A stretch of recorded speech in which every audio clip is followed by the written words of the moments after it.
programa Conjuntura é um oferecimento de Cooperativa Pindorama. Ninguém é forte sozinho. Agora a gente conversa aqui em Conjuntura com José Tomás Nonô, ele que é presidente do Democratas aqui no estado. Presidente, muito obrigado pela presença mais uma vez. Prazer é meu, Flávio. Prazer o assunto enorme. primeiro é sobre essa possibilidade que está surgindo de fusão do Democratas, o DEM, né, com o PSL. Qual a sua posição com relação a essa possibilidade? Olha, a gente tem que fazer umas considerações genéricas para se entender o porquê disso. E o porquê da posição favorável, já antecipo. O DEM foi o partido duramente perseguido por Luiz Inácio Lula da Silva. O Lula não fez nenhuma hostilidade ao PSDB, a nada. O partido de oposição foi o então PFL, depois DEM, etc. e tal. Isso nos tirou grandes quadros do Senado, da Câmara Federal. A bancada ficou muito pequena. Com a mudança de gestão e a subida do Neto para a presidência, o ACM Neto é um sujeito extremamente trabalhador, ele tem pedigree, é neto de Antônio Carlos, sobrinho do Dudu, do Eduardo. Bom, mas além de uma família influentíssima na Bahia, ele é extremamente inteligente, extremamente trabalhador. E para encurtar, na eleição passada, o partido que mais cresceu foi o DEM, em termos de prefeito. Mas mesmo assim, a bancada na Câmara é, salvo engano, de 28 ou 29 deputados. E vai ter uma janela partidária. Como vai ter uma janela partidária, eu particularmente acho um absurdo essas janelas, que ou você faz fidelidade partidária ou não faz. Mas tem uma janela, então o sujeito passa 3 anos e 9 meses num partido, depois muda para o outro. Mas é a regra, vamos trabalhar na regra. Cada dia mais é importante ter bancadas numericamente expressivas, por vários motivos. O primeiro deles pelo peso, de decidir, de votar, de ser importante. Paralelamente, você vê o peso do PP. O PP corporifica o Centrão e o Bolsonaro, que dizia combater exatamente o tipo de ideologia que é defendido pelo Centrão, hoje rendeu-se inteiramente ao Centrão e não é por nada não, é por necessidade de respaldo político dentro da Câmara. O presidente pode ser extraordinário, se não tiver respaldo político da Câmara, ou é empichado ou não faz governo nenhum que a Câmara bloqueie. Basta ver o estrago que o nosso ex-presidente da Câmara, o Rodrigo, sozinho, fez no governo do Bolsonaro no começo e até certo ponto no fim do governo Temer. É natural que isso ocorra. Então, nós temos que aumentar. Nós temos uma perspectiva de eleger talvez 5 ou 6 governadores de estado. Eu estou dizendo isso atualizado porque já fui 2 ou 3 vezes a Salvador, inclusive recentemente, conversar com o Neto e em Brasília conversar as coisas do partido. Nós temos uma perspectiva interessante. Temos excelentes quadros, até porque os que sobraram são, via de regra, bons quadros. Por outro lado, você tem o partido que foi do Bolsonaro, o PSL, que tem um belo fundo partidário, que tem grandes facilidades, por força de ter exatamente uma bancada exuberante. Mas, sem querer ofender ninguém, os quadros partidários do DEM são menores, mas, digamos assim, são mais experientes. Veio a ideia de fundir. Se fundir, nós temos imensas possibilidades de ter a maior bancada do Congresso. De plano, você vai ter muita notícia sobre essa fusão, porque todo mundo trabalha contra. Todos os outros partidos vão trabalhar contra por razões óbvias. Hoje você tem o PP, tem uma bancada expressiva, você tem o PT, você tem o PMDB. Se nós não fundirmos, com boas possibilidades, nós engolimos esse pessoal todo. Então, as lideranças partidárias estão conversando. Eu conversei ontem à noite pelo telefone com o presidente da ACM Neto, que vai me mandar, inclusive, o esboço para eu dar uma olhada do Estatuto de Fusão. Eu preciso olhar a parte formal. Mas as conversas políticas estão adiantadas. E veja como nessa lei que você não pode se coligar, veja bem, a lei não pode se coligar. Essa reforma que a Câmara fez é de Araque, não passa de jeito nenhum, não tem nem prazo. Hoje é dia 20. só tem 10 dias, 12 dias, é evidente que isso não vai a lugar nenhum. Então, a regra que vai vigorar é a mesma que vigorou para a eleição de vereador, que proíbe coligações partidárias. Repare bem, então, ou o partido tem densidade, ou ele se acaba. Eu sou o presidente do DEM, nunca passamos uma dificuldade tão grande, porque se você não tiver candidato a prefeito, no caso das eleições de vereadores, eu perdi excelentes vereadores, liberei eles, porque não quero que eles percam um mandato por conta de fidelidade partidária. E só conseguimos nos CRB no interior, onde tínhamos candidato a prefeito, que obviamente eram poucos. Não temos bancada federal. Então, no caso de Alagoas, se for o DEM como está, nós só temos um deputado estadual, que é o deputado Davi Maia, e eu não sei nem se permanecerá no partido, porque o partido não apoiou o João Caldas, o Davi apoiou o João Caldas, nós deixamos ele trabalhar tranquilamente, mas não sei se ele fica ou não. Então, nós temos que ver o que é que estamos fazendo. Então, esta é a razão de estarmos conversando, é um processo que está ainda em andamento, e de minha parte, para Alagoas, é uma solução excelente. Qual seria a denominação desse novo partido? Já tá... Não sei, ainda não sei, até porque as denominações nesse universo dizem muito pouca coisa, né?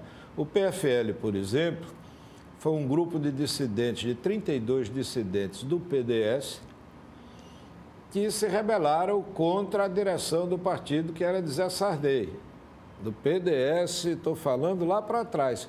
Foi um jornalista do Correio Brasiliense que botou essa turma da Frente Liberal, era a Frente Liberal do PDS. Eu sou o fundador da Frente Liberal, logicamente do PFL, logicamente do DEM, e espero que volte a PFL de novo, que eu acho um nome mais bonito. Mas agora vai ter uma coisa qualquer nova, mas esses nomes não são muito significativos, porque na realidade criaram tanto partido aqui no mundo. O Brasil, eu acho que é o país mais pródigo em partido, o que é outra confusão. Eu fui presidente da Câmara, de fato, durante 2 anos, de direito durante 2 meses, mas o regimento foi feito para 2, 3 partidos no máximo. Se você, por exemplo, der a palavra pelo tempo regimental a cada líder de partido, não tem sessão que acabe. É por isso, eu volto e meia, até para matar uma saudade, outra fica olhando as sessões da Câmara, se tornaram insuportavelmente chatas e pouco operativas. A ideia de fundir também é isso, bem ou mal a gente diminui um ou mais partidos. O que está sendo estudado é PFL, DEM, mas não sei se nesse processo outras coisas não se acoplam. Mas funcionalmente é muito importante, politicamente é muito importante. Eu sei que isso não foi uma invenção do Neto, é uma conversa de várias pessoas importantes, alguns governadores do DEM estão interessadíssimos nisso, Caiado e outros companheiros, e vamos ver o que acontece. Eu estou muito animado. Qual seria ou será a posição desse novo grupo que está se formando, juntando esses 2 partidos, em relação ao governo Bolsonaro? Veja bem, uma relação como desde o início, de independência. É aquela velha história, manda um projeto bom, uma coisa boa, estamos dentro, apoiamos, não anda, não manda. O que, veja bem, a posição hoje de governo é do Centrão. Basicamente o PP e aqueles partidos que aderem ao PP. Esses são governo.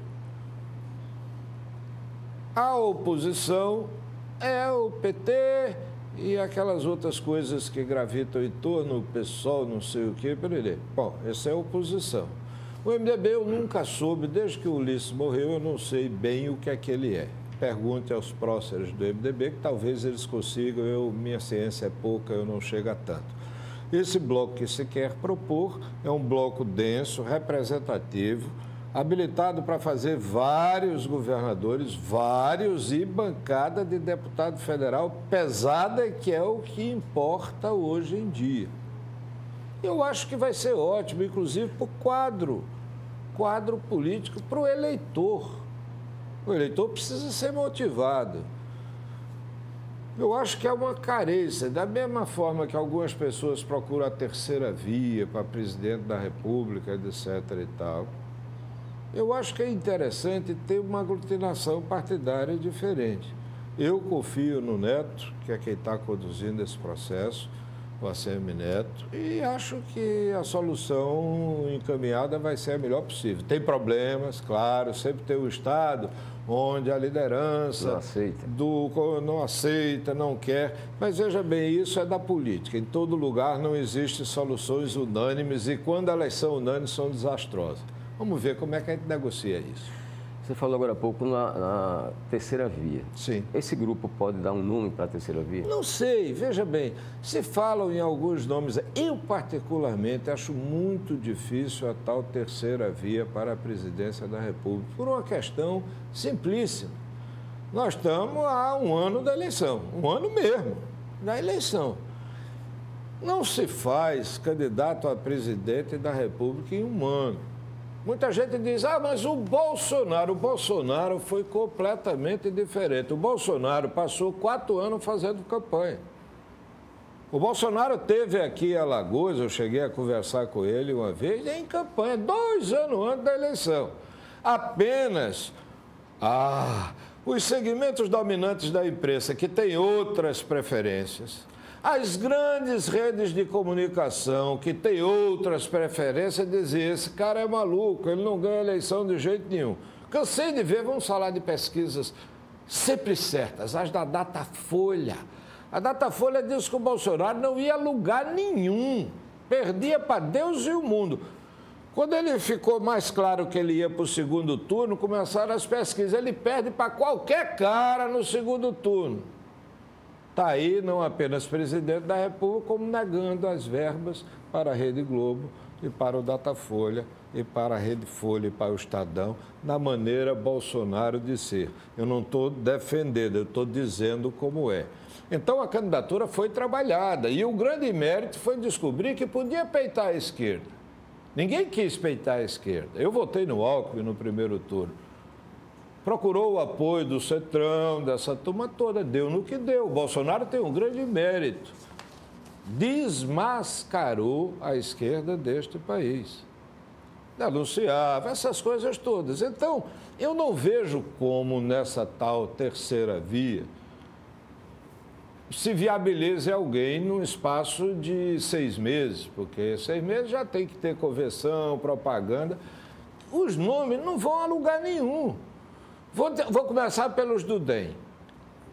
Você discute o Mandetta. O Mandetta é um belo cara, acho que foi um grande ministro, acho que o Bolsonaro fez uma besteira, mas o fato é que o Mandetta não passa de 2% em lugar nenhum, exceto no Mato Grosso do Sul, que é o estado dele.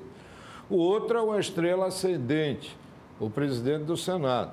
Como o presidente do Senado é do DEM mineiro, e é natural que o presidente do Senado e o presidente da Câmara tenham funções, vamos dizer, de destaque dentro desse cenário, o presidente do Senado verbaliza melhor do que o presidente da Câmara. Se expressa de uma maneira mais palatável. E é mineiro. Arthur é direto, o que tem que dizer diz. E o presidente do Senado tem outra vantagem, ele tem uma vida, que isso agora é vantagem, ele tem uma vida política curta. Eu posso falar nisso porque eu tenho uma enorme, não tenho nenhuma mancha na minha vida, mas quantos podem dizer isso nesse país? Então você ter uma vidinha partidária de 4 anos, 5 anos, é melhor do que quem tem um longo currículo. Mas veja, é uma candidatura que, a meu ver, não vai a canto nenhum. É para alimentar jornal, porque a turma fica procurando. Aí vamos ver as renovações. Ciro Gomes. Abstenho-me de conversar, porque o Ciro, ele mesmo destrói a candidatura dele. Sempre que fala, pela sua maneira, digamos assim, impetuosa, para ser bem suave. Quem é mais? Amoedo, não sei o que é, deve ser nome de farmácia, porque não tem jeito, não passa de 1% em canto nenhum. Quem é mais? Os governadores de Rondônia e o Pronto, Gaúcho. Os governadores, temos 2 do PSDB, veja bem. João Dória, as pesquisas dele, eu não vou ser irreverente, tem um cronista político que diz, olha, ninguém quer dizer que ele já perdeu, eu vou dizer, ele já perdeu. Veja, eu tenho problemas de saúde na família, não vou detalhar, tenho ido muito a São Paulo. Desde abril que eu vou para São Paulo, eu volto. É impressionante. O ódio. Tem um episódio pessoal, é porque a televisão é curta para contar, mas eu vou compactar. Eu vinha num Uber, entrei na rua que mora o Dória, eu sei onde ele mora e sei a casa. Quando nós estamos chegando na porta, abri o portão, saiu o carro do Dória, uma perua americana preta. O motorista começou, filho dessa, filho daquela. Eu digo, pelo amor de Deus, o que é isso? Ele disse, é o governador. Eu digo, como é que o senhor sabe? Ele disse, pela placa. Eu sabia a placa dele. Ódio. O sentimento, o Dória parece um produto de limpeza. Ele é bem vendido, ele é arrumado, a gravata é impecável, o penteado é extraordinário, a calça é bem justinha, a gravata combina com a meia, é perfeito. A linguagem é escorreita, agora não transmite 10 gramas de sinceridade. E quanto mais fala, pior fica. Esse é um candidato.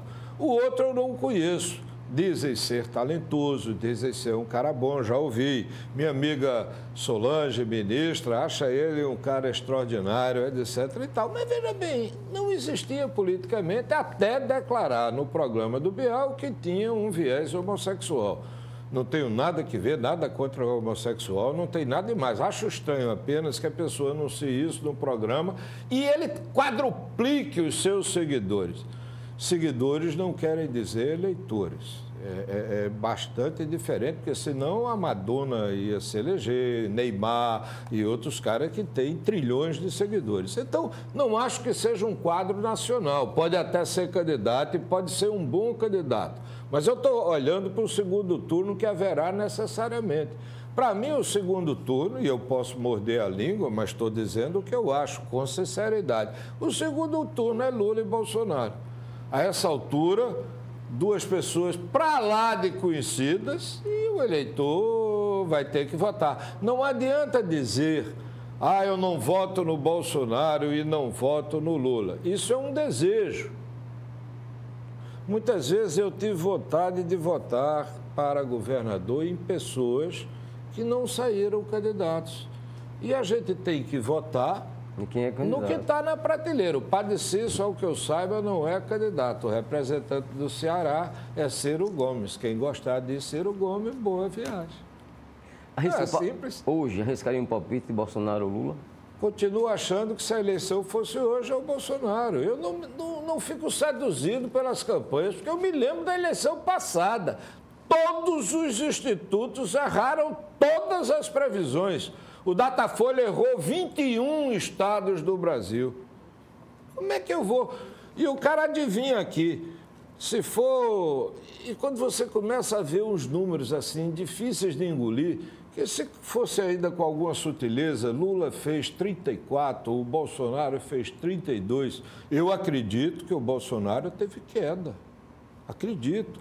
A forma como o Bolsonaro se comunica é desastrosa.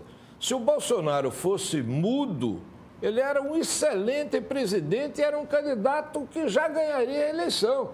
Mas ele é um sujeito, foi meu colega há 16 anos, conheço de perto. Ele é polêmico por natureza, ele precisa do adversário. Se ele der uma entrevista aqui, ele não vai responder as suas perguntas, ele vai arrumar um jeito de lhe irritar para você ficar contra ele, ele se alimenta disso. Aquela entrevista no curralzinho da saída do Palácio da Alvorada é surreal. O sujeito vai, todo dia tem 30 puxa-saco e 10 provocadores. Pode medir. Os 10 provocadores fazem uma pergunta ao gosto dele. Ele desanca o cacete. Nesse mesmo dia está feita a matéria das televisões Globo e afiliadas e dos jornais que pensam da mesma forma. Para delírio dos 30 que são fanáticos. Isso não dá para uma pessoa normal, me desculpe a franqueza, encarar isso. Mas acho que as pessoas não gostam de gente desonesta. Se o candidato fosse qualquer dos filhos dele, eu acho que perderia a eleição. Mas Lula não tem currículo, tem ficha policial. Muito obrigado a José Tomás Renault, presidente do Democratas em Alagoas, pela sua entrevista aqui à Conjuntura. Muito obrigado a você, telespectador, por nos acompanhar.